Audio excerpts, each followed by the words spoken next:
हम लोगों को जिस तरह से बड़ा किया गया, बेल्ट, उल्टानी, बेलन, झाड़ू और वायरलेस में चप्पल पड़ती थी। ये सारी चीज़ों से डरे समय रहते थे कि अभी हाँ, ये चीज़ करनी है, ये चीज़ नहीं करी तो वहाँ से वो पनिशमेंट आने वाली। ये फिक्स चीज़ें थी।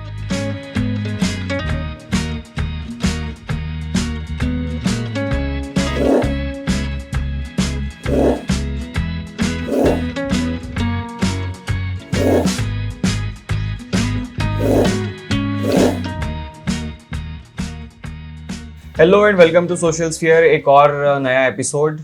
आज के हमारे बहुत ही ख़ास मेहमान मोहम्मद आसिफुद्दीन सर, जो विजडम ग्रुप के चेयरमैन हैं, एक बहुत ही बड़ा इंस्टीट्यूशन बिदर में। और एक मकसद के तहत कई सारे बच्चों के साथ एक कहानी जो लिखी गई है इतने सालों में, उसी कहानी को हम लोग आज सुनने के लिए मौजूद हैं यहाँ पर।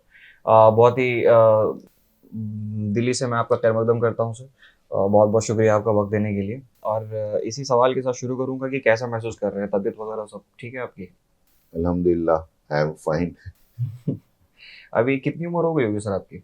मैं 57 इयर्स चल रहा है। और जब विजडम का ख्याल मन में आया था तब कितनी उम्र रही होगी आपकी? 35 का था मैं। 35। और उस वक्त एकेडमिशन के अलावा कुछ थे, आप कुछ और प्रोफेशन एक्वायर किए हुए थे? मैं एक्चुअली प्रोफेशनली फार्मासिस्ट था, लेकिन SIO स्टूडेंट ऑर्गेनाइजेशन से 86 से अटैच रहने की वजह से मुझे पूरे मुल्क में घूमने फिरने का मौका मिला। अलीगढ़, जामिया, JNU में मेरे प्रोग्राम हुए। और तालीमी इदारे, तलबा और सिस्टम ऑफ एजुकेशन से बहुत इंटरेस्ट था। सिस्टम ऑफ एजुकेशन से हाँ, मतलब पहले से दिलचस्पी है पहले आपको? से दिलचस्पी है, उस पर लिखना, बोलना, पढ़ना। फिर भी कुछ तो एक थॉट रहा होगा, क्योंकि जब इतना बड़ा स्टार्टअप अगर कोई करता है, इतनी बड़ी पहल अगर कोई करता है, तो जाहिर सी बात है कि पहले एक नक्शा खींचा जाता है दिमाग में, इसके बाद ही कोई पहला कदम लेगा।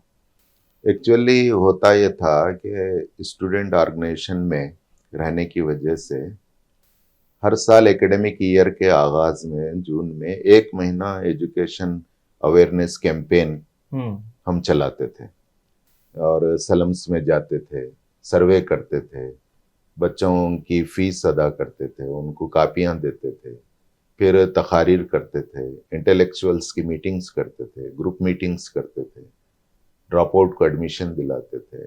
ये हमारा सिलसिला हर साल चलता था। अच्छा। उसी में 2001 से 2002 तक मैं मेरा एक ख्याल था कि एक बीदर शहर में एक ऐसा इंग्लिश मीडियम स्कूल होना चाहिए। जी। हम्म, उस वक्त तक इंग्लिश मीडियम स्कूल नहीं था इधर में? बीदर में इंग्लिश मीडियम स्कूल तो था, लेकिन उसके साथ एक अच्छा माहौल और फिर उसमें लैंग्वेजेस के मसाइल थे। उर्दू भी होना चाहिए, हिंदी और कन्नड़ा के साथ। तो पहला विजडम है जिसमें उर्दू भी एक सब्जेक्ट है, कन्नड़ भी है, हिंदी भी है, लेकिन उर्दू भी 10 तक चलता है विथ इंग्लिश मीडियम। अच्छा, तो मतलब उस वक्त तक कोई इंग्लिश मीडियम इदारा ऐसा नहीं था जहाँ पर उर्दू भी बतौर एक सब्जेक्ट सिलेबस में इंट्रोड्यूस किया जा सके? जी जी, 10 तक आज भी बहुत से बड़े इदारों में नहीं है। नहीं है। हाँ, हिंदी ही चलाते हैं, हिंदी कन्नड़। तो हमारे पास हिंदी भी है, कन्नड़ भी है, अलहदा से उर्दू स्ट्रीम भी है। उर्दू को लेकर कुछ खास मोहब्बत, या फिर इसको आप अपनी सकाफत का, अपनी तहजीब का एक हिस्सा मानते हैं? तहजीब और सकाफत का हिस्सा भी है, उर्दू मादरी ज़बान भी है, और जिसकी मादरी ज़बान कन्नड़ा है उन्हें कन्नड़ा में पढ़ना चाहिए। ये माहिरीन तालीम का ख्याल है। जी। उससे आइंदा हायर एजुकेशन में बच्चों के टैलेंट्स बहुत निखरते हैं। ये ये सब ये एक्चुअल में बड़ा अच्छा थॉट है, क्योंकि जी मैंने 10वीं जमात तक मैंने उर्दू में तालीम हासिल की। जी जी इसके बाद घर से प्रेशर था कि साइंस लो, हालांकि मुझे जी लेनी नहीं थी। जी जी जो साइंस में एडमिशन लिया मैंने, वहाँ सब पूरा जो मवाद है, पूरा सिलेबस वो इंग्लिश में पढ़ाए जा रहे हैं, टीचर खुद इंग्लिश में एक्सप्लेन कर रहे हैं। जी जी। तो बहुत बड़ा चैलेंज होता है वो। जी हालांकि उर्दू से हम लोग पढ़े भी थे और उर्दू बोलचाल भी घर पे वही ज़बान थी, वही ज़बान जो बचपन से हम लोग बोलते हुए आ रहे हैं। तो ये थॉट सही में अच्छा है सर, कि जी मादरी जी। ज़बान में जब हम कोई चीज़ सीखते हैं तो वाक़ई में वो बैठ जाती है।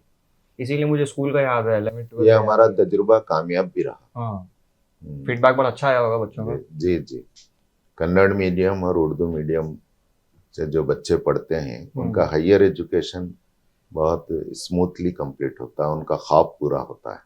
हुँ, हुँ। हम्म, तो उर्दू बतौर सब्जेक्ट अलग बात है सर, और जो उर्दू मीडियम से पढ़े हुए हैं, हाँ, वो बच्चे भी आपके पास 11th और 12th में आते होंगे। वो भी आते हैं तो जी। उनके साथ मैं अपना ज़ाती तजुर्बा आपको बता चुका हूँ। तो उन लोगों के लिए कुछ ख़ास टीचिंग मेथड्स वग़ैरह हैं आपके पास? ये एक ख्याल सही नहीं है कि उर्दू मीडियम के बच्चे पीछे रहते हैं। हुँ, हमारा तजुर्बा है कि चूंकि हमारे पास साइंस स्ट्रीम है, जी, साइंस स्ट्रीम में लैंग्वेज का ज़्यादा मसला नहीं आता। बिल्कुल। हाँ, बच्चों के आईक्यू और हुँ, इंटेलेक्चुअल कितने हैं, बिल्कुल, वो सही बात। समझ कितना पा रहे हैं। जी, तो इंग्लिश मीडियम के मुकाबले में उर्दू मीडियम के बच्चे जल्द समझ पाते हैं, अच्छा स्कोर करते हैं। ये आपका कन्नड़ ज़ाती मीडियम, तजुर्बा है। जी हाँ जी हाँ। हालाँकि कुछ अंग्रेज़ी मीडियम के स्टूडेंट्स थे हम लोगों की क्लास में। उन लोगों में एक, हालाँकि कोई ऑफेंड ना हो, ऐसे ही मैं अपना एक्सपीरियंस बता रहा हूँ। एक सुपीरियॉरिटी कॉम्प्लेक्स आ जाता था, कि हमने तो स्कूल में भी यही पढ़ा है। एक डर जो होता था ना सर, जी जी। कि अब इनके साथ कॉप अप करने में परेशानी होगी, तो हम्म, उस डर से हम लोग ज़्यादा मेहनत करते थे, जी जी। उर्दू मीडियम वाले। तो ये भी एक फैक्टर होता इंग्लिश था। मीडियम में बच्चे रटते हैं, हाँ, एग्ज़ैक्टली। मेमोराइज करते हैं। हुँ, उर्दू में क्या है, अपने ओन थॉट्स को बिल्कुल। ओन इसमें लिखते हैं और समझते हैं, तो ये जो उर्दू हो या जी, कन्नड़ हो। बिल्कुल। जी। पहले जब पहल हुई थी विज़डम की, तब कौन-सी क्लास तक आपने शुरू किया? फिर एक्सपेंशन उसका कैसा हुआ? उसमें थोड़ा बताइए। 2002 में हुँ, अ, एक में मैं ये English medium school with Kannada, Hindi और उर्दू सब्जेक्ट के साथ, और एक अच्छा एटमॉस्फेयर एनवायरनमेंट के साथ एक स्कूल होना चाहिए। जी। इस जरूरत के तहत मैंने यहाँ एक सिलेक्टेड लोगों को डिनर पर बुलाया 2001 में। पहले सलाह-मशवरा करने के लिए। हाँ, तो मेरा ख्याल था कि बड़े पैमाने पर एक कंपनी बनाई जाए हुँ, और एक अच्छा स्कूल इस्टेब्लिश किया जाए, जिसमें डॉक्टर थे, इंजीनियर थे, एडवोकेट थे, हर मौका में से लोग बुलाया। हाँ, हाँ, मजहबी लोग थे, जी। और एजुकेशन सोसाइटी के जिम्मेदारान भी थे। हुँ, हाँ, तो सब ने कहा कि आप ही शुरू करें। तो फिर एक साल हम फिर इंतज़ार किए। उसके बाद एक बिल्डिंग हमको हमारे दोस्त मोहम्मद निज़ामुद्दीन साहब, जो रेणुका कॉलेज के प्रिंसिपल रहे हैं, जी। हाँ, वो कॉलेज यहाँ पर जो सिद्दी तालीम में मशहूर बिल्डिंग में था, हुँ, वो शिफ्ट हो रहा था, वो खाली थी। तो उन्होंने कहा कि आप एक ऐसा स्कूल, उसके लिए बिल्डिंग की तलाश में थे, तो उन्होंने मुझे बिल्डिंग रेंट पर दिलाई, हुँ, हुँ। और 2002 में मैंने स्कूल शुरू किया। इखराजात थे इतने? जी इखराजात जो आप, ज़ाहिर-सी बात है एक्सपेंस बहुत आ रहा होगा, क्योंकि स्कूल हाँ। शुरू करना, फिर वो इमारत रेंट पे लेनी पड़ती है। तो आपके पास लिक्विड में थे जाहिर पैसे? है मैं बेरोजगार नहीं था। हुँ, मैं 86 से जी। मैं इंडस्ट्रियलिस्ट रहा। हुँ, नौबाद में मेरी इंडस्ट्री है, हुँ, अभी भी है, वहाँ से रेंट आता है मुझे। और फिर मैं प्रोफेशनली फार्मासिस्ट होने के नाते हुँ, मेरी रिटेल और होलसेल शॉप थी। जी। मुझे ये एजाज़ भी हासिल है कि मैं Bidar district pharmacist and druggist association का डिस्ट्रिक्ट प्रेसिडेंट रहा, अच्छा, और उनके इलेक्शन करवा कर मैंने कहा कि मैं इसके लिए टाइम नहीं दे सकता, मुझे और बड़े काम करने हैं। तब हाँ आप इधर आए। हाँ, और इवन स्कूल शुरू करने के बाद भी, हुँ, चूंकि ये जिम्मेदारी का काम है, पेरेंट्स ने मुझ पर एतमाद किया है। जी। आप बिलीव नहीं करेंगे, फर्स्ट ईयर में 2002 में 178 स्टूडेंट का एडमिशन के साथ, रिकॉर्ड एडमिशन के साथ, जो कौन-सी क्लास में? ये 3 क्लासेस, LKG, UKG और फर्स्ट, 178। 178। मतलब ये हाँ खाता खोला आपने 178 के नंबर हाँ, से? आज तक किसी ने भी ये रिकॉर्ड ब्रेक नहीं किया आज तक भी? आज तक भी नहीं। कोई नया स्कूल 178 एडमिशन से शुरू नहीं। कुछ तो रहा होगा जब हाँ। इतने लोग मुतवज्जा हुए हैं, इस तरफ हाँ। अट्रैक्ट हुए हैं, कुछ तो आपने स्ट्रैटेजी अपनाई होगी अपना हाँ। मैसेज पहुंचाने के लिए मासेस तक। उसके लिए हमने पब्लिसिटी तो ज्यादा नहीं की, लेकिन चूंकि मेरी पर्सनालिटी लोगों में नोन थी, जी। लोगों ने एतमाद किया।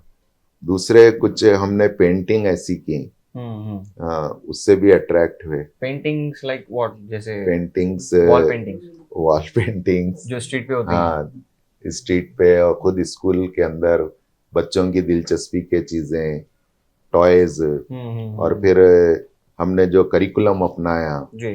वो पूरा उसका हमने तारुफ कराया। हमारे एक दोस्त ने बहुत सपोर्ट किया, मैं उनका शुक्रगुजार हूँ।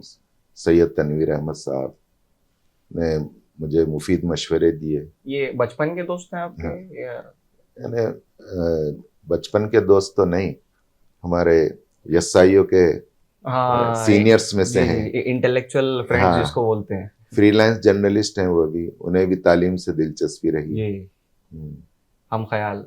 हम ख्याल। और ऐसे सफर में तो किसी हम ख्याल का होना जरूरी भी होता है। उस मौके पर एक तालीमी इदारे के हाई स्कूल के प्रिंसिपल साहब की ये राय थी कि तुमने जो स्कूल शुरू किया है और जो उसका लुक बनाया है, बोर्ड से लेकर और पूरा पेंटिंग और अट्रैक्शन, उसकी जो तज़ीन और आराइश की है, इसको देखकर 20-25 साल से जिन स्कूलों के बोर्ड नहीं बदले थे, बोर्ड बदले गए फिर। वो बोर्ड बदले गए, पेंटिंग ये लोगों का ख्याल था। जो बोर्ड ब्लैक एंड व्हाइट में हुआ करते थे जी, वो फिर से लिखे गए। उस जमाने में मैं 30,000 रुपीस खाली तज़ीन आराइश पे खर्च किया था। इतना जरूरी क्यों समझते हैं आप इस चीज को? हाँ, हालांकि आपको रिजल्ट भी मिला इस चीज का भरपूर। जी जी। जब लोग आपको कॉपी करना शुरू करते हैं तो समझिए कुछ बड़ा किया है आपने। हाँ। ये बात तो है। तो LKG UKG फर्स्ट स्टैंडर्ड, जी जी, पहले 3 क्लासेस, हाँ, फिर वो एक्सपैंड होते हुए कहाँ तक गया वो? कुछ वो गया 5th तक प्राइमरी। जी। फिर उसके बाद हर साल हायर प्राइमरी, फिर हाई स्कूल हमारा आते गया। तो इस तरह। जब 10th स्टैंडर्ड तक आप पहुंचे तो जी जी, पहले बैच का नतीजा कैसा था? अल्हम्दुलिल्लाह बहुत अच्छा रहा। चूंकि हमारे पास स्टूडेंट कम थे, जी रिजल्ट्स अच्छे आए। 2015 में जी। हमारा रिजल्ट एकदम हिट हो गया। 2015 में? 2015 में 12th का, ये 10th का रिजल्ट बीदर डिस्ट्रिक्ट में टॉप रहा। कितने परसेंट के सर? इंडिविजुअल का परसेंटेज था 98.8। 10th स्टैंडर्ड में? हाँ, 10th स्टैंडर्ड 98.8%। या तो वो मुस्लिम इंस्टीट्यूशन में पूरे कर्नाटका में टॉप था। और बीदर डिस्ट्रिक्ट में पूरे इंस्टीट्यूट में, पूरे हाई स्कूल्स में टॉप था। ओके। और जो पहले बैच से आपके बच्चे गए हैं जी, उनसे राब्ता है अभी? है अल्हम्दुलिल्लाह। पहले बैच के बच्चों में खुद मेरा बेटा है और फिर उसके साथियां हैं। अच्छा, मैं एक्चुअली इस पॉइंट पे आना चाहता था सर। कहा जाता है कि मान लीजिए कोई एजुकेशन मिनिस्टर है, वो चला आ रहा है पूरे गवर्नमेंट स्कूल्स, उसके खुद के बच्चे वहाँ पे नहीं पढ़ते। कोई इंस्टीट्यूशन चला भी रहा है, बहुत लोगों को मैं जानता हूँ, वो इंस्टीट्यूशन चला रहे होते हैं मुल्क हिंदुस्तान में और उनके बच्चे पढ़ रहे होते हैं अब्रॉड में। आपके बच्चों ने कहाँ से बहुत अच्छा सवाल आपने किया है। मैंने शुरू ही से, पहले साल से जी, मेरे बच्चे एक बड़े इदारे में, पुराने इदारे में यहाँ पर थे। एक बच्ची LKG में थी और बच्चा फर्स्ट में था, तो भी मैंने बच्चे को यहाँ पर फर्स्ट में ही उसे रखा और अपने बच्ची को यहाँ पर UKG में ला लिया। तो मतलब आपके बच्चे भी हाँ, फर्स्ट से पूरा? मेरा शुरू से ये यकीन है जी कि मेरे इदारे पर मुझे भरपूर एतमाद है। यहाँ के करिकुलम पर, यहाँ के टीचर्स पर, यहाँ के पूरे सिस्टम पर। हम्म तो इससे सब बच्चे फायदा उठा रहे हैं, मेरे बच्चों को भी फायदा होना चाहिए। अगर कहीं ना कहीं कोई कमी है तो हमारे इल्म में भी आती है, उसे हम दूर करते हैं। और हमारे बच्चों को हम जिस तरह देख रहे हैं, दूसरे बच्चों के लिए भी वो love and affection and rapport आना चाहिए। जब तो आपके बच्चे जब पढ़ रहे हैं यहाँ पे, तो अ, जाहिर सी बात है वो कह सकते हैं कि अरे हाँ मेरे बाप का स्कूल है, मेरे बाप का कॉलेज है, तो कुछ अलग से आपको करने की जरूरत नहीं पड़ी, क्योंकि आप सर जहां तक मेरा अंदाजा है आप एक डिसिप्लिन लाइफ चाहते हैं हर किसी बच्चे से, तो वहां पर आपने कुछ पाबंदियां भी आयद की होगी अपने ही बच्चों पर, अपनी इंस्टीट्यूशन में। ये भी हुआ है, हम्म यानी बच्चों की तरफ से नहीं हुआ। हम्म तो हमारी बेटी जब क्लास में टॉप करती जी। तो पेरेंट मीटिंग में ऑब्जेक्शन आता था। तो मैं कहता था कि उसकी पूरी आंसर शीट स्क्रिप्ट उनके सामने रख दो। सामने रख दो, अच्छा। हाँ। तो ये वो गवर्नमेंट मेडिकल सीट ली, हाँ, यहीं से पढ़ के 12th भी यहीं से की। गवर्नमेंट मेडिकल डॉक्टर सीट है वो हासिल की। आज जी। अच्छा, वो डॉक्टर दोनों बन चुकी बच्चियां हैं। डॉक्टर हैं, हम्म। बच्चा एमबीए है। तब तो आप पारिवारिक सुखी जीवन जी रहे हैं। आप कभी जी पता चला कोई अल्हम्दुलिल्लाह। मेडिकल इमरजेंसी है तो घर में ही डॉक्टर हैं। जी जी। ये बड़ा चैलेंजिंग रहता है सर वैसे। ये फिर बताओ कि नहीं ऐसे थोड़ी, मेरी बच्ची है तो मैंने इसकी दामाद भी शादी। हाँ, न्यूरो सर्जन है, न्यूरो एमएस सर्जन है। एमएस एमसीएच निमहांस से। कहाँ खिदमत अंजाम दे रहे हैं ये सब लोग अभी? ये बेलगाम में है बड़ी बेटी। अच्छा। सेकंड बेटी बीदर ही में है, दामाद सॉफ्टवेयर इंजीनियर है। हम्म बेटे की भी शादी की है, बहू डॉक्टर है। जी। हम्म, अभी कुछ दिनों पहले सर यूनिवर्सिटी में जब मैं अपना पोस्ट ग्रेजुएशन कंप्लीट कर रहा था, उस दौरान यूनिसेफ के कई सारे प्रोग्राम्स होते थे हमारे साथ। तो वो लोग हेल्थ जर्नलिज्म, एक सेपरेट पेपर हम लोगों को पढ़ाया जाता था। उसमें मेरा जो एक परसेप्शन बना हुआ था सर, मैं ऑनेस्टली आपको बताऊंगा, मुझे लगता था कि खासकर बिदर को लेकर, कि ये लोग क्या एक ही फील्ड के पीछे, एक ही स्ट्रीम के पीछे पड़े हुए हैं। हर किसी को डॉक्टर बनाना है, हर किसी को इंजीनियर बनाना है, किसी और स्ट्रीम की तरफ किसी का ध्यान ही नहीं है। वहाँ पे हकीकत का जब सामना किया सर मैंने, यूनिसेफ की तरफ से और डब्ल्यूएचओ की तरफ से बाज़ाब्ता जो इंडिया के ऊपर पेपर सबमिट किए गए हैं, आज भी हम लोग बहुत पीछे हैं। जो एवरी 15 किलोमीटर्स के दायरे में कहा जाता है कि एक प्राइमरी हेल्थ केयर सेंटर होना चाहिए, हर 6,000 लोगों के ऊपर कम से कम एक डॉक्टर होना चाहिए, उसकी नीड को फुलफिल करने के लिए और कई सारे डिकेड्स हम लोगों को चले जाएंगे। इतनी ज़रूरत डॉक्टर्स की है, मुझे तब पता चला। तो इस नीड की वजह से आप चाहते हैं कि डॉक्टर और इंजीनियरिंग की तरफ ज़्यादा रुझान है, या फिर कोई अलग मकसद है कि इन्हीं दो स्ट्रीम्स पे ज़्यादा तवज्जो दी जाती है बतौर खास? जाहिर है डॉक्टर्स की तो समाज में जरूरत है। बहुत ज़्यादा जरूरत अभी डब्ल्यूएचओ के नॉर्म्स के लिहाज से है। इंडिया में बहुत से डॉक्टर की जरूरत है। ज़रूरत है बिल्कुल। तो वो डॉक्टर प्रोड्यूस कर रहे हैं। और इंजीनियरिंग जाहिर है यहाँ पे खास तौर से ये रीजन हैदराबाद कर्नाटक रीजन में डॉक्टर और इंजीनियरिंग का एक ट्रेंड बने हुआ है। हाँ, वो तो हाँ, हर डिकेड बदलता भी है वो। हाँ ये ट्रेंड अभी टूटा नहीं है, टूटा नहीं है अब तक। उसको तोड़ना चाहिए। उसमें हमारे एजुकेशन इंस्टीट्यूशंस मैनेजमेंट जी।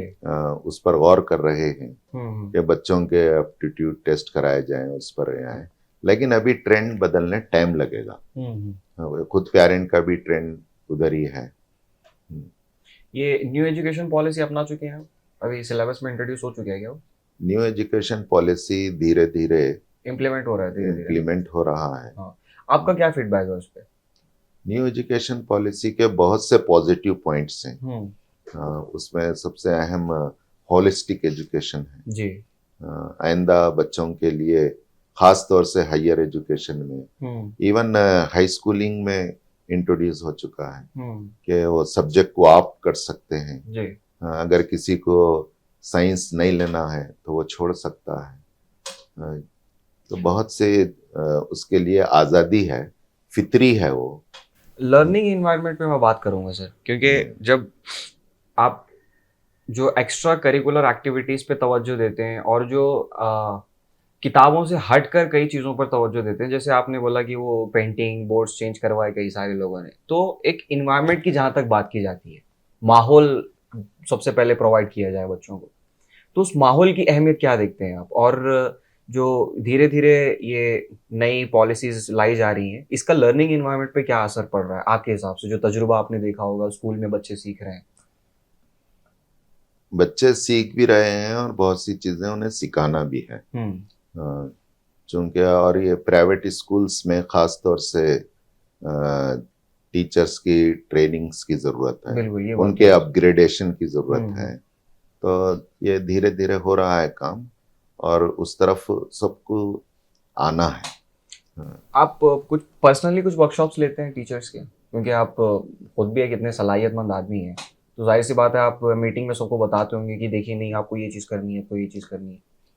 इसके लिए मैं भी लेता हूँ पर्सनली हुँ, और यहाँ पर हमारे पास सिस्टम है। जी। वो सिस्टम सबसे अच्छा ये है कि ऑक्सफोर्ड प्रेस यूनिवर्सिटी का हमारे पास करिकुलम है ओके। स्कूल में और उसका भी एडवांस एडवांटेज वर्जन है। हाँ, थोड़ा-सा हाँ, इलैबोरेट कीजिए उसको एग्ज़ैक्टली है क्या ये? हाँ, ये क्या है, बिल्कुल न्यू एजुकेशन पॉलिसी से कोरिलेट है जी। और डिजिटल लर्निंग के ऊपर ज़्यादा हाँ, तवज्जो दी जाती 3 ऐप हैं उनके। है। हाँ, माई किट पेरेंट ऐप है, माई बैग स्टूडेंट ऐप है, माई क्लास टीचर ऐप है।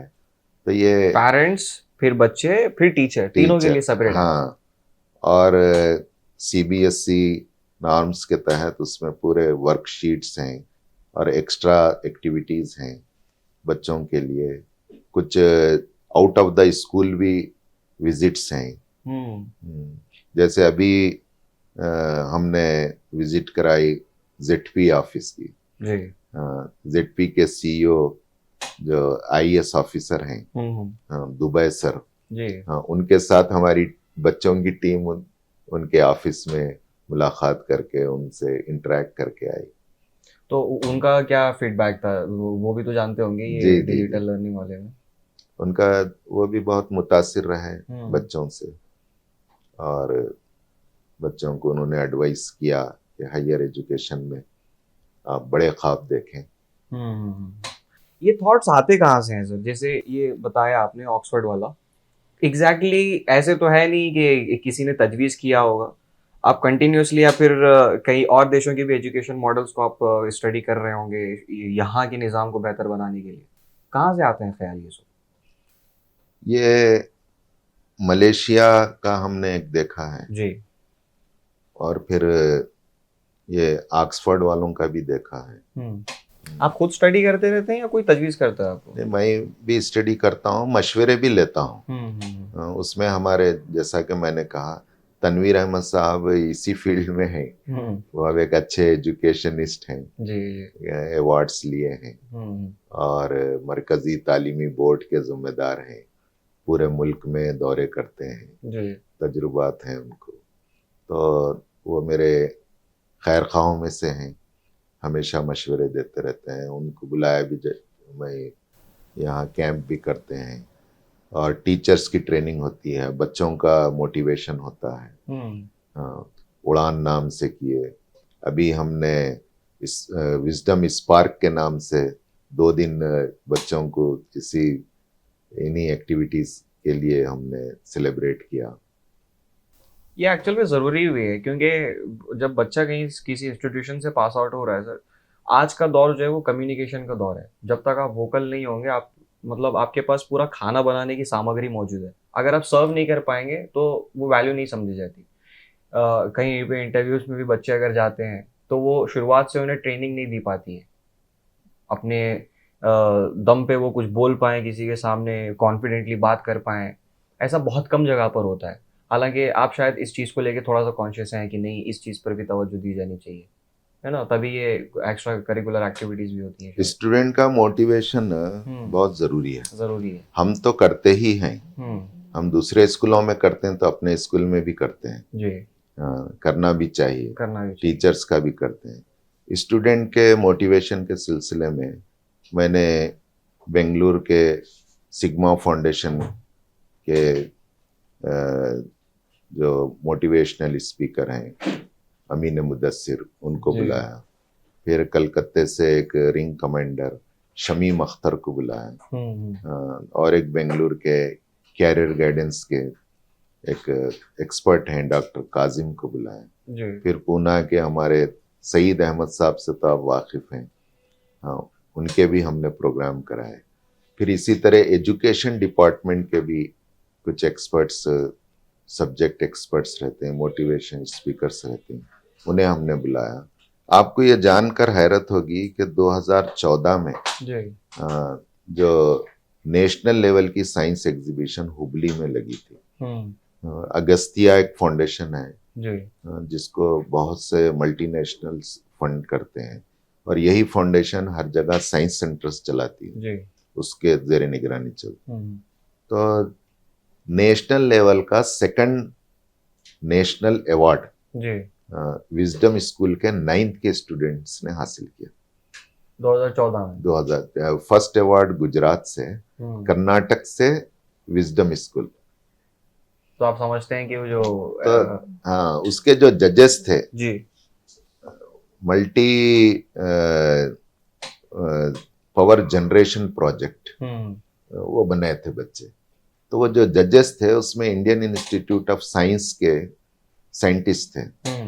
तो वो साइंटिस्ट ने ख्वाहिश की हमसे क्या कि हम वो स्कूल देखना चाहते हैं जहाँ और पे उन ये बच्चे बच्चों पढ़ से रहे हैं। मिलना चाहते हैं। हाँ हाँ, तो डॉक्टर नागराज जी जो सिलेबस कमेटी में भी हैं गवर्नमेंट की जी। साइंस की, तो उनका प्रोग्राम हमने यहाँ पर रंग मंदिर में रखा है। हाँ, डीसी, सीईओ और डीडीपीआई ने उन्हें वेलकम किया और उन्होंने ख्वाहिश जाहिर की कि तमाम 10th के स्टूडेंट्स को हम वहाँ जमा करेंगे और वो उनसे इंटरेक्ट करें साइंटिस्ट से। तो बच्चों में इतनी क्यूरियोसिटी होती है। ये बात तो है। अभी आपके सिलेबस में एक जो बहुत खास बात है, फिलहाल जो हालात चल रहे हैं, जो माहौल है, वो आप मुझसे बेहतर शायद जानते हैं। तो ऐसे में एक मॉरली फिट सोसाइटी का तस्वर, बीइंग ए मुस्लिम, आप भी चाहेंगे कि जो सबसे ज़्यादा डिसिप्लिन जो हमें सिखाता है वो हमारा मज़हब ही है, इस्लाम बहुत ही ज़्यादा डिसिप्लिन है। तो इस चीज़ को आप एकेडमिक्स में भी आपने इंट्रोड्यूस किया है, तो वो चीज़ कैसे काम करती है? जैसे टाइम की पाबंदी है जी इबादत हैं, 5 वक्त की नमाज है, अगर बच्चे नमाज की पाबंदी करें, जी नमाज ज़ाहिर वक्त पे है, तो अब पंक्चुअलिटी से टाइम पर वो स्कूल आएंगे, एक डिसिप्लिन लाइफ होगी। फिर उन्हें मोटिवेशन भी बार बार करते रहना पड़ता है बच्चों को। फिर इसके लिए हम एक बच्चे टीचर से आगे की चीज जो अक्सर नेग्लेक्ट हो रही है जी वो है parenting. Parenting workshop, parenting classes करना भी बहुत जरूरी है।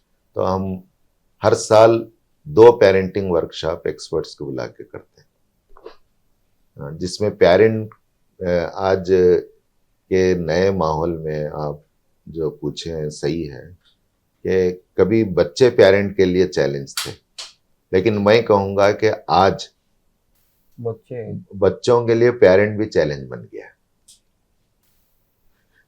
ये थॉट मुझे कुछ समझ में नहीं आया सर, मतलब पेरेंटिंग के वर्कशॉप्स एग्जैक्टली क्या चीज़ है?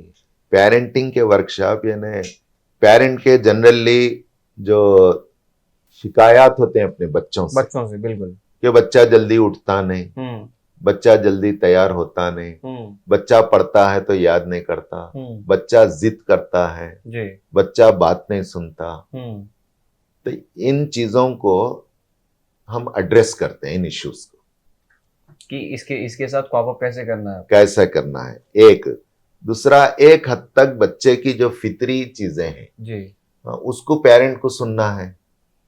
हर बच्चा अलग होता है। आज 800 करोड़ की आबादी है जी, तो अल्लाह ताला ने हर एक को अलग पैदा किया है, हर एक का थंब अलग है, आई बॉल अलग है, तो हर एक अलग है, उसकी सोच अलग है, उसके रुझानात अलग हैं। इसको रियलाइज करना बहुत जरूरी है। पेरेंट उसको रियलाइज नहीं कर रहा। चाचा का बच्चा वो कर रहा है, तू कर, आंटी की बेटी वो कर रही है तो कर। आमतौर पे जो कहावत कही जाती शर्मा जी का लड़का ये कर रहा है। हाँ, हमारा बच्चा भी करना करना चाहिए। चाहिए। अरे आपका बच्चा उससे भी बड़ा बन सकता है, बिल्कुल। क्यों आप अंडर एस्टिमेट कर रहे हैं उसको? तो हम्म। उसके लिए फिर एक आगे की चीज जी। जो हम इंट्रोड्यूस किए हैं वो है 9th 10th और 11th 12th में बच्चों के एप्टीट्यूड टेस्ट कराना चाहिए काउंसलर्स के जरिए।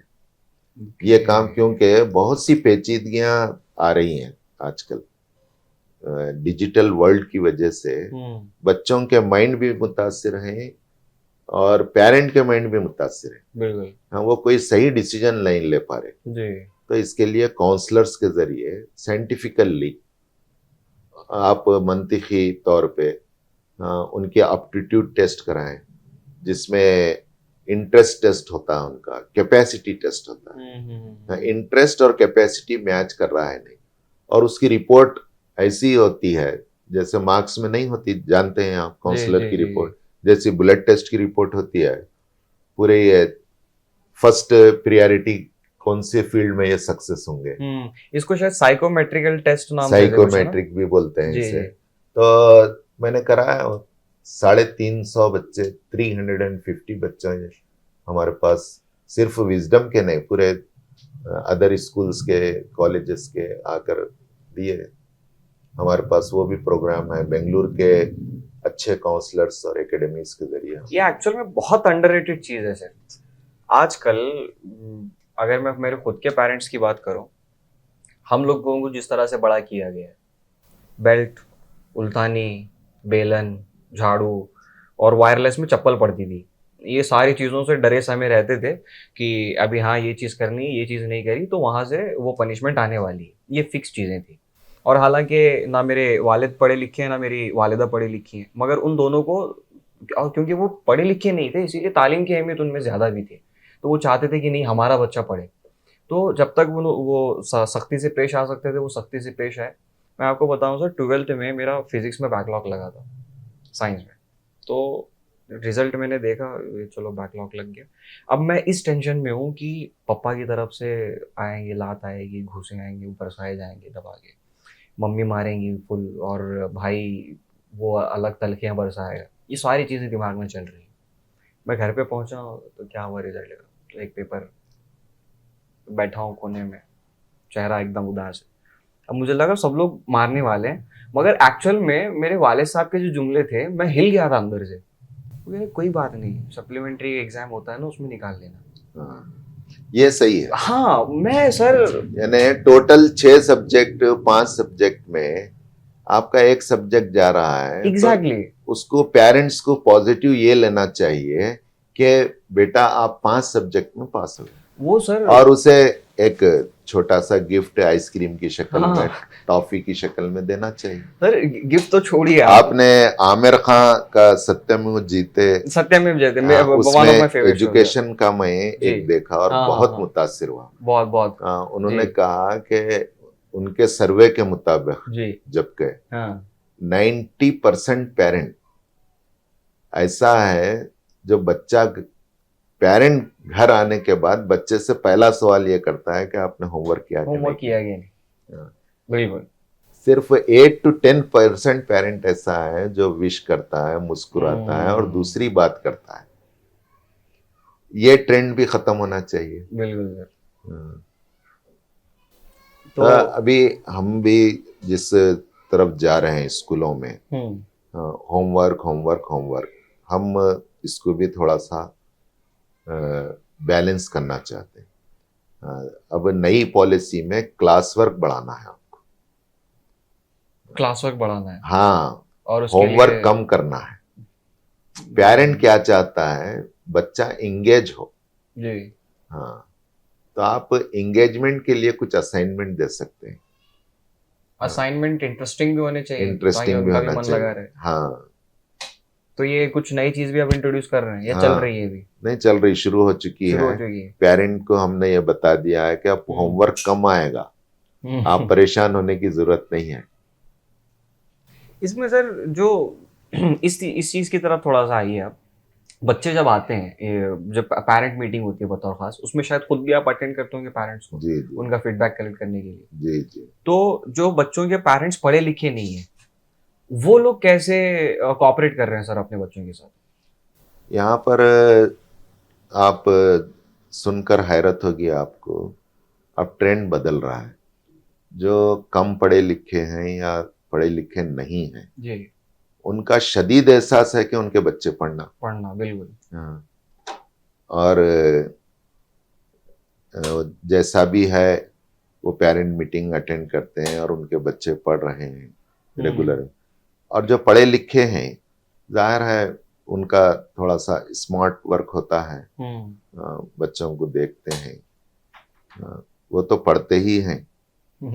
उमूमन जहाँ पढ़े लिखे पेरेंट हैं, पढ़े लिखे पेरेंट नहीं हैं, जी। वहाँ बच्चे अगर पढ़ते हैं तो वो बहुत खास बात है। तो बिल्कुल। ये चेंज आ रहा है। अभी मैं आपको बताऊं तो हैरत होगी आपको कि एक ट्रैक्टर ड्राइवर के 3 बच्चे हमारे पास पढ़े और 2 बेटियां और एक बेटा डॉक्टर बने। Tractor driver. हाँ, मलकापुर के। और मन्ना खेली के पान शॉप चलाने वाले मशहूर साहब हैं, उनके 2 बच्चे डॉक्टर बने हॉस्टल में रह के। इस कैफियत को थोड़ा सा बयान कीजिए सर कि जब किसी का बच्चा कामयाबी हासिल करता है और उसके वालिदैन आप तक आते हैं, उनकी आंखें क्या कह रही होती हैं आपसे? हैं बहुत से पेरेंट हैं जो कदरदान भी हैं। हाँ, और वो शुक्रगुजार होते हैं, आते हैं, हमारी भी गुलपोशी करते हैं, शालपोशी करते हैं, मशकूर होते हैं। क्योंकि ये मामूली बात नहीं है सर। अब वहां से उस घर की एक पूरी जनरेशन चेंज होगी, जनरेशन से एक पूरा जो जो जंजीर अब तक चली आ रही थी, कड़ी टूट जाएगी। कड़ी टूट जाएगी, चेंज आ गया। अब एक घर पे कोई है जो जी जी प्रोफेशनली कहीं पे अपनी खिदमत अंजाम दे रहा है, अब उसके जी बच्चे शायद और ज्यादा पढ़ेंगे। जी, फिर एक तो ये मतलब रेवोल्यूशन है सर ये, सही है। अगर एजुकेशन में अगर कोई ऐसे कारनामे अंजाम दे रहा है तो। कभी अब आपको भी फख्र होता होगा कभी कभी कि हाँ चलो जो शुरू किया था कुछ तो हो रहा है। खुशी होती है, शुक्र बजा लाता हूँ। कभी कभी फखर तो नहीं करता, शुक्र बजा लाता हाँ हूँ। वही तो, फख्र तो कर भी नहीं सकते। हाँ, आईने में देख के ऐसे तो होता होगा कि हाँ कुछ तो किया है भाई तुमने। हाँ, आईने में देख के खुशी तो होती होगी सर। वो भी है। और एक अहम बात यह है कि हमारा जहन ये बना हुआ है कि जो भी बच्चा हमारे पास आ रहा है, जी। पेरेंट ने भरपूर हम पर एतमाद करके यहाँ पर एडमिशन कराया, तो उसकी रेस्पेक्ट करना और उसको इम्प्रूव करना, इसके हम पाबंद हैं।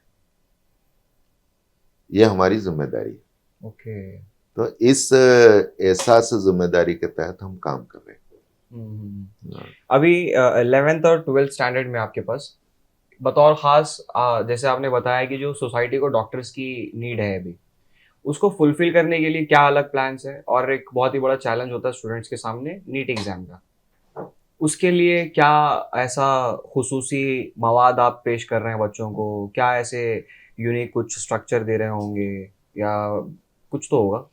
यहाँ पर हमारे पास रिजल्ट गारंटी प्रोग्राम है। रिजल्ट गारंटी प्रोग्राम नीट का वो कैसे है? जी। हमारे यहाँ सबसे पहले फैकल्टी नीट की बिल्कुल टीम अलग है, जिनका एक्सपीरियंस 15 साल से ज्यादा, और टॉप एकेडमीज के वो हैं, आकाश के हैं, नारायणा के हैं, चैतन्य। अच्छा। हाँ, उन्हें हमने यहाँ पर हाई पेमेंट्स पर रखा है। जी। और शेड्यूलिंग की जाती है बाज़ाब्ता, weekly scheduling, daily scheduling, weekly test, फिर quarterly test, half yearly test, full length test, इस तरह फिर पेरेंटिंग, काउंसलिंग, ये सब चीजें होती हैं। तो ये जो नीट एस्पायरेंट्स हैं, इन ये डे स्कॉलर भी होते हैं या जरूरी है कि ये लोग यहीं पे रुके? हमारे पास पोस्ट मैट्रिक हॉस्टल है, जी। प्री मैट्रिक नहीं है। अच्छा। तो नीट का रिजल्ट हॉस्टल में रहने से अच्छा आता है। उसकी वजह यह है कि बच्चा जो आने जाने में टाइम उसका सर्फ होता है, सर्फ होता है बिल्कुल। उसमें क्या है, उसकी दिलचस्पियां उसके बढ़ अलावा जाती हैं। इन्वायरमेंट भी नहीं होता है सर घर पे। एनवायरनमेंट भी नहीं होता, हॉस्टल में बैठता है सबके साथ, सब पढ़ते हैं तो वो पढ़ता है। तो उसके लिए कोई पढ़ना मुश्किल काम नहीं होता है, एक इंटरेस्ट और एक हॉबी और एक पैशन बन जाता है। मेरे खुद के साथ ये चीज होती थी सर। हाँ। मैं जब अपने 12th के एग्जाम के लिए प्रिपेयर करता था तो कहीं पे पीछे बर्तन बज रहे हैं, कहीं पे टीवी की हाँ, आवाज वो आ तो रही है। होता है। ये तो चीज ऑब्वियस है, और ये एक सही है। देसी घर में ये सब चीजें होंगी ही। सही है, सही। हालांकि अब बहुत कॉन्शियस हो गए लोग, अरे बच्चा पढ़ रहा है, टीवी की आवाज धीमी कर दो। अभी हमारे पास दूसरी तरफ से जो डिफरेंस है जी। यहाँ पर, वो एक खास बात है। हाँ, आजकल डिजिटल कंटेंट बहुत आ रहा है। बहुत आ रहा है। हाँ, तो डिजिटल कंटेंट जो स्टूडेंट 11th-12th में होते हैं, अगर हम उनको ज़्यादा प्रोवाइड कर दें, तो वो इम्प्रूव नहीं होते, हमारा तजुर्बा है। डिजिटल हाँ, कंटेंट। Digital classes. ओके। तो बहुत से इंस्टीट्यूट ये काम कर रहे हैं जिनका स्ट्रेंथ ज्यादा है। हाँ, एक लेक्चरर एक क्लास में क्लास लेता है फिजिकली ऑफलाइन, उसकी क्लास डिस्प्ले होती है दूसरे क्लासों में। तो वहाँ बच्चे का इंटरेक्शन कैसा होगा, वहाँ डाउट क्लैरिफिकेशन कैसा होगा, वहाँ पर्सनल अटेंशन कैसे होगी।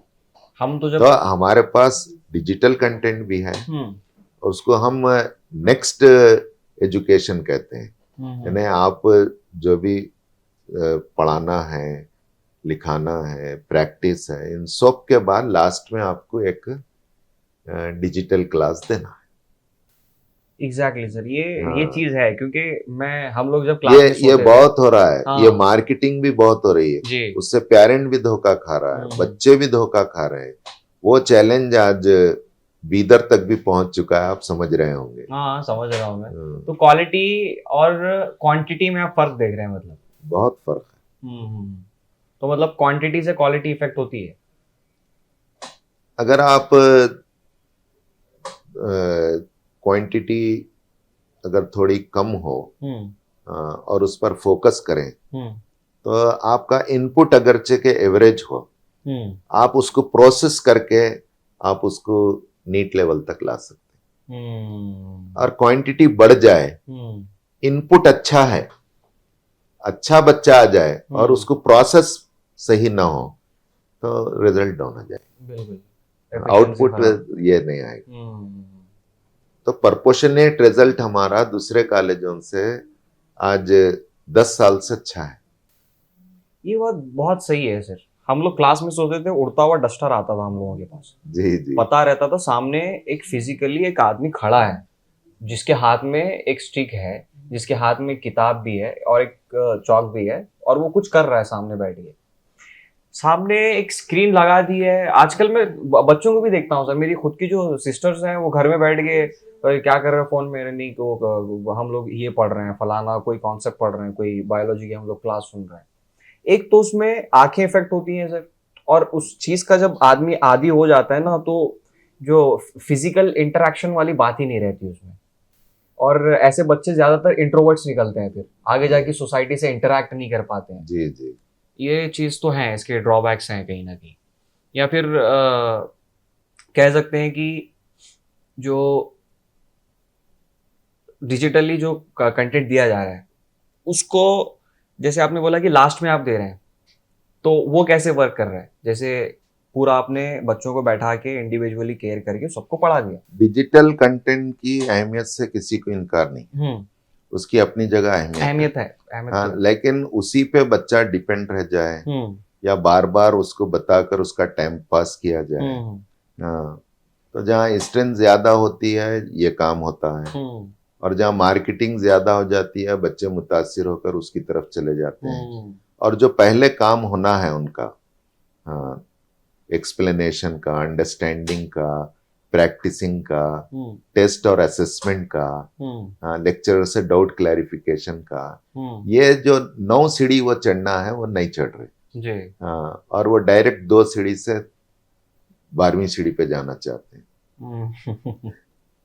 ये कंसोलिडेशन का भी शायद आपके पास निज़ाम बहुत तगड़ा है, सुना मैंने। स्कॉलरशिप वगैरह भी आप प्रोवाइड कर रहे हैं। जी जी। तो ये चीज़ कैसे काम कर रही है, क्योंकि अखराजात भी हैं आपके पास जो आपको निकलवाने हैं और सैलरीज वगैरह भी प्रोवाइड करनी है सबको, एक पूरा एडमिनिस्ट्रेशन जो चलाना होता है, कैसे वर्क कर रहा है अभी सब?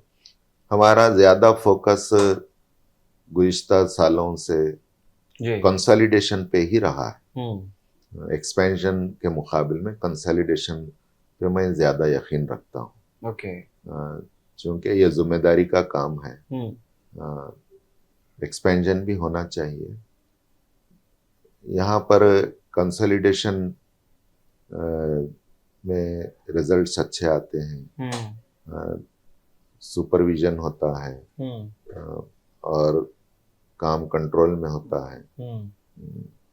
तो ये और फी कंसेशन वगैरह कुछ होता है बच्चों के लिए 11-12 के? कॉलेज में है, ऑफर्स हैं उसके लिए। अच्छा, क्या क्या है वो? ये एसएसएलसी में जो भी 90 प्लस लाएंगे उनको 75% फी कंसेशन। तब आप देख लीजिए 70,000 फीस में अगर हम 100 बच्चों को 75% फी कंसेशन दे रहे हैं 90 प्लस के, और 85 प्लस के 100 से ज्यादा बच्चों को हम 50% कंसेशन दे रहे हैं। फिर हॉस्टल में भी 50% कंसेशन दे रहे हैं।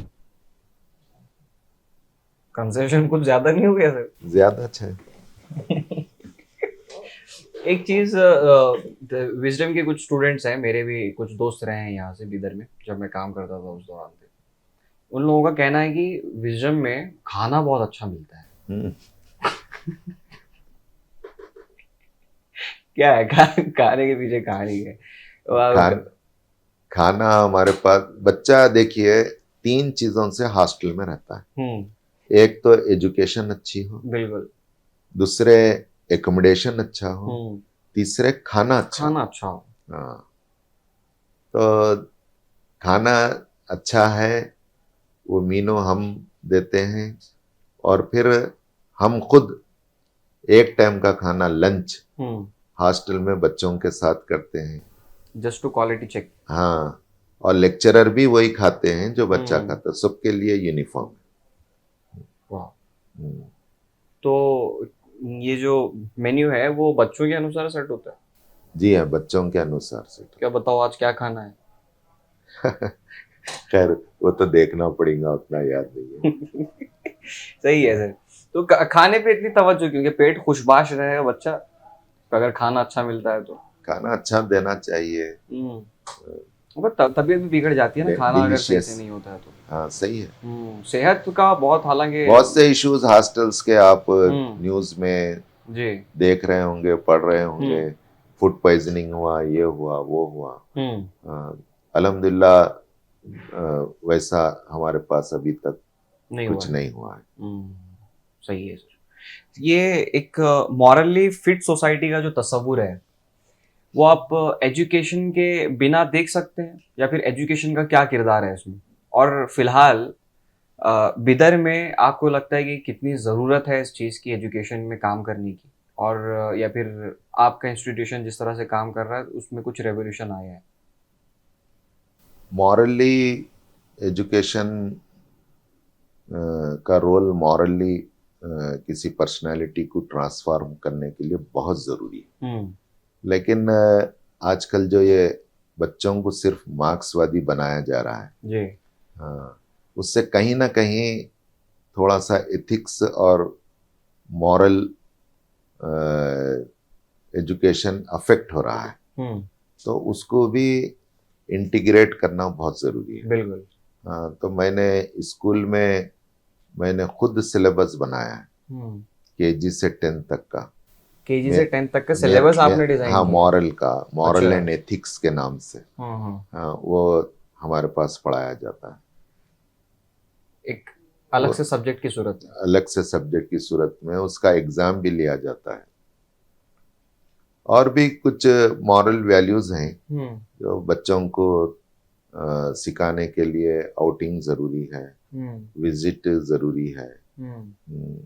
वो काम होना चाहिए। सिर्फ कॉपी किताब की दुनिया से मॉरल नहीं सीखते, समाज से कनेक्ट करना चाहिए बच्चों को। बिल्कुल बिल्कुल। तो सोसाइटी में ये अभी बिदर का मैंने जैसे आपको पूछा, कुछ चेंज देखते हैं आप? एजुकेशन की कितनी अभी इम्पोर्टेंस है यहाँ पे? बीदर तो अब एजुकेशन का हब बनता जा रहा है। हाँ। और एक छोटी आबादी है। और पहले के मुकाबले में पढ़ रहे हैं। और न्यू जरूरत है। जनरेशन बहुत जरूरत है। अभी आप बिलीव नहीं करेंगे, जितने फोटोज आप देख रहे हैं होर्डिंग्स पर, क्या ये सब बीदर के हैं? नहीं, अभी तो कभी इस पर आपने गौर किया है? तो वो इंडिया के किसी कोने के भी हो सकते हैं। तो बीदर के कितने फोटोज लग रहे हैं। बीदर वेटरनरी यूनिवर्सिटी है, कॉलेज है, उसमें कितने एडमिशन हो रहे हैं। बीदर मेडिकल कॉलेज में कितने एडमिशन है। गौर करने वाली बात। गौर करना चाहिए इस पर। तो जिस तरह से आपने बताया कि बैनर्स पे बिदर के शायद बच्चे नजर नहीं आ रहे, तो उस चीज़ को फुलफिल करने के लिए आपको लगता है कि आपका इंस्टीट्यूशन अभी सही दिशा में जा रहा है? हमारा इंस्टीट्यूट भी जा रहा है और दूसरे इंस्टीट्यूट भी काम कर रहे हैं, उसमें सबका कंट्रीब्यूशन है जी। लेकिन मजीद इसको डाटा कलेक्ट करके कितने बच्चे 10th पास किए, कितने पीयूसी किए, वो डिग्री कर रहे हैं या नहीं कर रहे हैं। मेरा ख्याल है बहुत से बच्चे उसमें ड्रॉप हो रहे हैं। बिल्कुल सर। हाँ, ये जरूरी है, उनको प्रोसेस करना है। अभी देखिए, हमने रिंग कमांडर शमीम अख्तर को जी मोटिवेशन के लिए बुलाया था। हमारे बगल में इतना बड़ा एयर फील्ड है, एयरफोर्स के नाम से। हाँ, यहाँ पायलट तैयार होते हैं जी। हाँ, तो क्या बीदर का एक दो बच्चा तो है। तो ये भी सोचने की बात है। अभी जो कॉलेज स्टार्ट करने के पीछे क्या ख्याल था सर आपका? तस्वुर क्या था सबसे पहला? कॉलेज स्टार्ट करने की भी एक छोटी स्टोरी है। जैसा कि आप जानते हैं 2006 में सच्चर कमेटी रिपोर्ट टेबल की गई पार्लियामेंट में। तो 2007 में हम we are only the people wisdom की तरफ से हमने इंटेलेक्चुअल टॉक बीदर शहर में पहली मर्तबा मैंने रखा।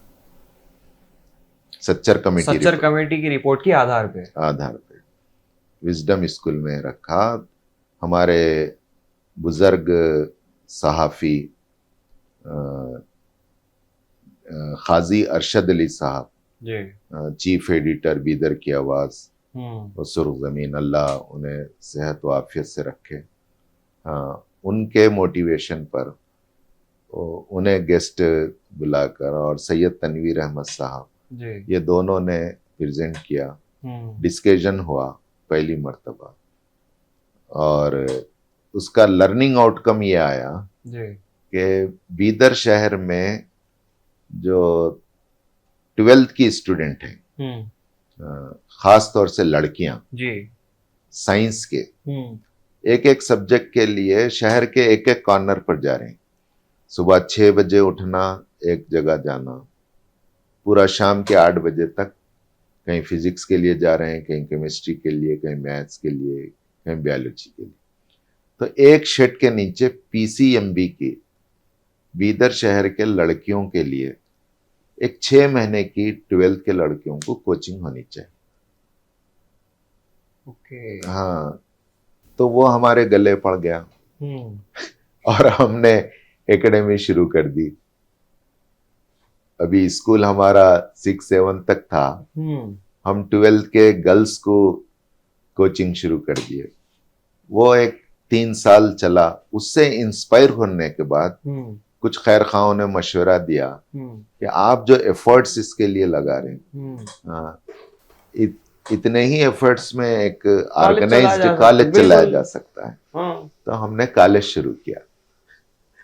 ओके, पहले 3 साल आपने सिर्फ कोचिंग दी है? हाँ, वो भी सिर्फ लड़कियों को? और कॉलेज में भी मेरी ख्वाहिश थी कि एक मॉडल गर्ल्स कॉलेज बनाऊं। 4 साल तक मैंने सिर्फ गर्ल्स को लिया, मॉडल गर्ल्स कॉलेज। हाँ, तो मैंने अच्छा उसमें सक्सेस रहा, लेकिन चूंकि स्ट्रेंथ और एक्सपेंडिचर का मसला आ रहा था, तो एक साहब ने कहा है कि गवर्नमेंट का गर्ल्स कॉलेज 25 साल से वहां स्ट्रेंथ नहीं बढ़ी, आप खाली गर्ल्स को लेंगे तो कैसा सर्वे करेंगे, सस्टेनेबल कैसा मॉडल होगा आपका। तो फिर मैं बॉयज को लिया तो उनकी बात सही हुई, 2 सेक्शन बॉयज के होगा, 1 सेक्शन गर्ल्स का। और ये बॉयज, गर्ल्स तो कहीं जा रही थी नहीं, यहीं बीदर में पढ़ती थी। Boys Bengaluru, Belgaum, Raichur, engineering college, medical college निकल गए हो। अभी इतने बच्चे पास आउट हो चुके हैं यहाँ से, कोई एलुमनाइज? अल्हम्दुलिल्लाह हमारे एलुमनाइज में अब एक यूएसए में है, फजलुल हक साहब एडुकेट का बेटा अनवरुल हक। क्या कर रहे हैं अभी वो? हाँ, वो एमएस किया और वहाँ जॉब कर रहे हैं माशाल्लाह। यहाँ पर सिविल इंजीनियरिंग करने के बाद। हमारे अलुमनाइज में एक आईआईटी दिल्ली में, पीजी आईआईटी में उसे सिलेक्ट कर लिया गया। जियाउल हसन, कुलसुम गली के खतीब साहब का पोतरा है। अच्छा। हमारे अलुमनाइज में डॉक्टर चंद बसप्पा है, साक्षी हैं, मीनाक्षी हैं, और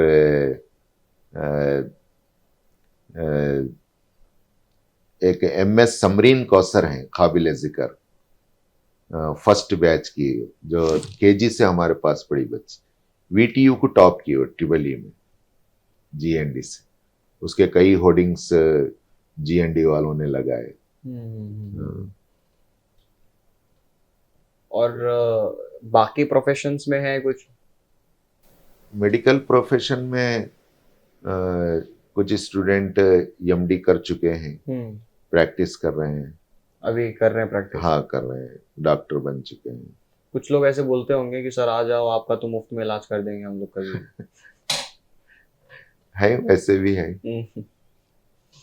खुशी होती है इन सब बच्चों को देख के? जी जी, बात होती है भी? होती है, बुलाता हूँ उनको। उनकी बाज़ाब्ता एक एसोसिएशन बनाने का भी हमारा प्लान है। एलुमनाई एसोसिएशन जरूरी भी है सर। हाँ, क्योंकि इसमें जो नेटवर्क बनता है ना, इसमें ये आपस में एक तो मुत्तहिद रहते हैं और एक दूसरे के सपोर्ट में रहते हैं। सही है, सही, और होनी भी चाहिए। और उनको एक अटैचमेंट है, हम यहाँ पढ़े, हमारा बचपन यहाँ गुजरा, और शायद वो लोग भी शायद इंस्टीट्यूशन को कंट्रीब्यूट कर पाए किसी तरह से, चाहते हैं। और यहाँ से जो बच्चे मिल रहे हैं उनको जो आगे गाइडेंस चाहिए होगा करियर का, वो सबसे बेस्ट तो इन्हीं लोगों से मिलेगा। कब कर रहे हैं सर फिर? नेक्स्ट ईयर पूरा प्लान रेडी है? मतलब प्लान रेडी है। टच में है सब। हाँ। बस उनको ऑर्गेनाइज करना है। तो ये जो नीट की हम लोग बात कर रहे थे सर, इसमें एक जो आम सा परसेप्शन बना हुआ है, पेरेंट्स का भी है, बच्चों का भी है, रिपीट करने से लोग डरते हैं क्योंकि उसमें वक्त का कहा जाता है कि बर्बादी होती है बहुत। तो आपके नज़दीक रिपीट करने की क्या अहमियत है, और करना चाहिए या नहीं करना चाहिए, और उसके लिए बतौर खास आपके कॉलेज में सहूलियात भी हैं कुछ? पहली बात तो यह है कि हमारे पास प्रोग्राम ऐसा है, 2 साल में बच्चा डॉक्टर बन जाए, यानी 11-12 पढ़ते ही जो नीट फर्स्ट अटेम्प्ट देता है उसे मिल जाना चाहिए जी। अगर वो मेहनत करता है, हमारे शेड्यूल के लिहाज से वर्क करता है। मिल गया ठीक है, किसी वजह से नहीं मिला तो हमारा एडवाइस है कि अगर उसने मेडिकल का ख्वाब देखा है और वो रियल एस्पिरेंट है तो 1 साल रिपीट करना चाहिए। हमने ऐसे भी स्टूडेंट देखे हैं जो जिनका रियल ख्वाब था और वो सिंसियर होते हैं रिपीट करने के, जब रिपीट करते हैं तो बहुत सीरियस हो जाते हैं। हाँ, और सेल्फ मोटिवेटेड होते हैं। तो हमने 202 मार्क्स हमने एक लड़की के बढ़ाए हैं, हादिया अजीम। अच्छा, मतलब फर्स्ट अटेम्प्ट First- से सेकंड अटेम्प्ट में ये हाँ, डिफरेंस है। ये डिफरेंस बहुत कम एकेडमीज कॉलेजेस देते हैं। 202 का 202 मार्क्स आपको 50 हाँ 50 60 55 ऐसे तो नॉर्मली 60 दिख जाता है। 100 तक जाएगा। 202 कौन करेगा? तो अगर ऐसे स्टूडेंट हैं जो कम इसमें मिस कर रहे हैं, तो मेरा एडवाइस है कि वो रिपीट करें और अपने ख्वाब को हकीकत में कितने बदलें। साल आपके हिसाब से लगता है कि देने चाहिए? 1 साल तो करना चाहिए, चूंकि उसकी रीजंस हैं। एक तो पूरा ऑल इंडिया लेवल पे एस्पिरेंट बढ़ रहे हैं। अभी 16 लाख से ज्यादा लास्ट ईयर नीट एग्जाम देने वाला। अब ये साल अभी चल रहा है और उम्मीद है कि एग्जाम अपियर होने वाले और बढ़ जाएंगे, एस्पिरेंट बढ़ जाएंगे, तो उससे कंपटीशन बढ़ रहा है। तो बच्चों का और इंस्टीट्यूट का उसमें कम कसूर है। जब कंपटीशन बढ़ रहा है तो स्ट्रेस ज्यादा ना लें, किसी वजह से वो मिस कर रहे हैं, तो मेरा एडवाइस है कि वो अपने ड्रीम को रियलिटी में कन्वर्ट करने रिपीट करें। रिपीटर्स के लिए कुछ अलग प्रोवाइड कर रहे हैं आप? हाँ, उनका सेपरेट बैच होता है क्या? रिपीटर का एक्सक्लूसिव सेपरेट बैच होता है।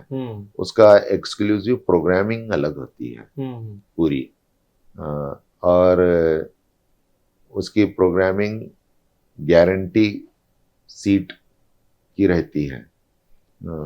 अभी सीट भी बढ़ रहे हैं, more than 1 lakh all India level पर सीट है। अभी तो गवर्नमेंट ने कुछ किया है उसमें। हाँ, खुद कर्नाटक में सीट ज्यादा हो गए। हमारे HK रीजन वाले के लिए 1500 के करीब सीट हो गए हैं। और अभी मेडिकल एजुकेशन मिनिस्टर ने अनाउंस किया है कि नेक्स्ट ईयर और मेडिकल कॉलेजेस को बढ़ाएंगे। तो रिपीट करने से फायदा होगा, रिपीट करना चाहिए। हमारे पास ऑफर्स भी हम दे रहे हैं, जो 500 एंड अबव लाते हैं उनके लिए 75% फी कंसेशन, जो 450 लाते हैं उन्हें 50% कंसेशन। हाँ, और ये जो रिपीटर्स हैं, इन लोगों में इम्प्रूवमेंट देख रहे हैं आप? मतलब एक साल जो दे रहे हैं उसका रिजल्ट मिल रहा है बच्चों? मिल रहा है। कितने परसेंट ऐसे हैं जो मान लीजिए पूरा एक बैच है रिपीटर्स का, उसमें से कितने परसेंट ऐसे हैं जो एक साल देने के बाद, रिपीट करने के बाद कामयाबी हासिल कर पा रहे हैं? उसमें 2 चीजें हैं। हाँ, एक तो है जो थोड़े मार्जिन से जाते हैं। हाँ, वैसे मोर देन 20% अचीवमेंट आ जाता है। ओके। अब जिनका 200 250 मार्क्स है, फिर इरेगुलर हैं, कंसंट्रेशन नहीं है, फोकस नहीं है, सीरियस नहीं है, कभी ऑनलाइन प्रोग्राम को चले आते हैं, कभी क्लास को आ जाते हैं, तो वैसे लोगों की गारंटी नहीं रहती। एक तो उनका गैप बहुत ज्यादा है फिलअप करना, क्योंकि अभी अगर कोई मेडिकल सीट के लिए सीरियस रहेगा तो मुझे लगता है कि ऐसी सब हरकतें करेगा भी नहीं स्टूडेंट, है ना? हाँ, सही है। सेल्फ मोटिवेटेड होना जरूरी है, और रियली बच्चा ख्वाब देखना। पेरेंट ख्वाब देखने से भी कुछ नहीं होता। ये बात बहुत अच्छी आपने पूछी है। पेरेंट ख्वाब देखते हैं और बच्चे को अपनी ख्वाहिश के मुताबिक पढ़ने के लिए कहते हैं, जिससे सुसाइडल सेंसेशन क्रिएट हो रहे हैं। और बच्चा क्लास से दूर होता है, कटता जाता है सिस्टम से। बिल्कुल सर। तो बच्चा ख्वाब देखे, उसके लिए पेरेंट्स मेहनत करें, सहूलतें दे, मोटिवेट करे, कॉलेज मेहनत करे, तो वो रियलिटी में बहुत जल्द बदल जाता है। उल्टा मामला है। ख्वाब तो अभी तो आप कोटा कहते हैं कि इंडिया में हर 3 में से 1 बच्चा कोटा से जाता है। सुसाइड कैपिटल है सर। हाँ, तो लेकिन वहां पर भी रिपीट 13-14 लगे हुआ है। बोर्ड। तो मेडिकल सीट के लिए आजकल 1 साल, या अगर किसी वजह से न मिल पाए तो 2 साल भी रिपीट कर सकते हैं। हाँ, क्योंकि डॉक्टर भगवान के बाद इस समाज में किसी की स्थान है तो वो डॉक्टर का है। हाँ, कहा जाता है ये। कहा जाता है। कुछ लोग तो बताते हैं कि भगवान का दूसरा रूप होता है डॉक्टर। हाँ, इंसान की जान बचाता है। डॉक्टर्स का महत्व तो बहुत है सोसाइटी में, हाँ। होने भी चाहिए। अब वो बेंचमार्क हम लोग पूरा भी नहीं कर पा रहे हैं अपने देश में। मैंने आखिरी बार सर आपसे मुलाकात की थी, आप बसवा कल्याण आए थे। जी जी। मैं पढ़ा हुआ हूँ क्रिसेंट कॉलेज का। अच्छा, गुड। तो वहाँ पे एलुमनाइज को उन्होंने बुलाया था बाद में, 5 साल कुछ प्रोग्राम कर रहे थे वो। तब मैंने आपकी स्पीच सुनी थी, और एक चीज़ मुझे आपकी उसमें बहुत पसंद आई थी, जो आपने बात अब आज फिर इस इंटरव्यू में भी रिपीट की, कि 800 करोड़ से ज़्यादा की आबादी है कमोवेश। उसमें किसी एक का भी दूसरे के साथ ना तो थंब इम्प्रेशन मैच हो रहा है, ना तो आई बॉल्स मैच हो रही। हर कोई अपने अपने अंदाज में इनफरादियत रखता है, हर कोई यूनिक है। हालांकि ये चीज़ पेरेंट्स थोड़ा सा नहीं समझ पा रहे हैं आजकल के, या फिर खुद भी समाज उस चीज़ को एक्सेप्ट नहीं कर पा रहा है, और हम खुद भी नहीं जान पाते हैं कि हम लोग किस वे में यूनिक हैं। जी उसके लिए वो साइकोमेट्रिक टेस्ट वगैरह की चीज़ें आपने रखी थी, वो टेस्ट मैंने भी दिया था जी अपने जी, कॉलेज में, और शायद SI की तरफ से ही कुछ वो फ्राहम हुआ किया जा था। रहा था। जी जी। तो वो जब उसका रिजल्ट मेरे हाथ में आया था, पहले नंबर पे जो प्रोफेशन आया था जर्नलिज्म। Good good. आपने उसे ऑप्ट कर लिया कर और लिया आज एक सक्सेसफुल जर्नलिस्ट हैं। अल्हम्दुलिल्लाह सर। आपसे चलो बात बढ़िया करके सर। बहुत खुशी हुई। बहुत बहुत शुक्रिया सर। खैर, मैं शायद आपसे भी पूछना चाह रहा था कि नक्शे पा देखते हैं, अपने कदमों के निशान देखते हैं पीछे, तो कोई पछतावा, कोई रिग्रेट है, या फिर अच्छा लगता है कि नहीं जैसा भी सफर रहा अच्छा रहा? अल्हम्दुलिल्लाह, मुझे अच्छा लगता है। जी। अल्लाह का शुक्र बजा लाता हूँ। मुझे पूरे पेरेंट्स का और बीदर के अवाम का मुझे कोऑपरेशन रहा, उनका भरपूर एतमाद रहा। और हर मैदान में मैं कामयाब रहा, और मेरे तजुर्बात कामयाब रहे। मैं उसे शेयर करता हूँ। मैं school managements, education minorities management का जनरल सेक्रेटरी भी हूँ कर्नाटक का। अच्छा। मैनेजमेंट के हम कॉन्फ्रेंसेस करते हैं, उनके साथ भी इंटरेक्शन होता है, एक्सपीरियंस शेयर होते हैं। अभी रिटायरमेंट का कुछ प्लान है क्या फिर और सोचा है कंटिन्यू करेंगे सर? अभी न्यू जनरेशन साथ है। हाँ, तो अभी कुछ और साल चलेंगे, और कुछ चलेंगे जब जब तक तक। है। थोड़ा दमखम बाकी है। हाँ, सेहत साथ दे रही है? अल्हम्दुलिल्लाह अच्छा हूँ। ठीक ठाक है सब? अल्हम्दुलिल्लाह। तो और मतलब कंटिन्यू करेंगे? जी जी। चलिए सर, हमारी भी बेस्ट विशेस आपके साथ हैं। आपकी जितनी भी नेक मनोकामनाएं हैं वो सारी पूरी हों। और बहुत बहुत शुक्रिया बात करने के लिए। जी हमारे जितने भी व्यूवर्स हैं उनसे भी मैं उम्मीद करता हूँ कि आपके जितने भी सवालात थे वो शायद पूरे हुए होंगे। नहीं हुए तो कमेंट सेक्शन में अपना फीडबैक छोड़ के जाइए। नेक्स्ट एपिसोड में हम लोग उसको पूरा करने की कोशिश करेंगे। तो बहुत बहुत शुक्रिया सर। Thank ये हम लोगों की छोटी सी पहल है। ये सोशल स्फीयर चैनल का नाम है हमारा, ये टी कास्ट। जी जी। कोशिश कर रहे हैं कि जितने भी आप जैसी बड़ी बड़ी पर्सनालिटीज़ हैं उनके ख्यालात सामने ला पाएँ, ताकि जो एक सोसाइटी है, जो लोग बैठ करके मोबाइल का इस्तेमाल कर रहे हैं, कुछ अच्छा कंटेंट उन तक भी पहुंच सके। सही। तो आपके जो स्टूडेंट्स हैं, आपके चाहने वाले हैं, वो भी अगर उनको बोल दें आप थोड़ा सा सब्सक्राइब कर लें, फॉलो कर लें चैनल को। कर लेंगे। चलिए फिर, बोला नहीं सर आपने, हालांकि इसके अंदर थैंक यू। कुछ है नहीं। नहीं, Thank आप बोल दीजिए कि सब्सक्राइब कर लो सोशल स्फीयर। सब्सक्राइब कर लीजिए।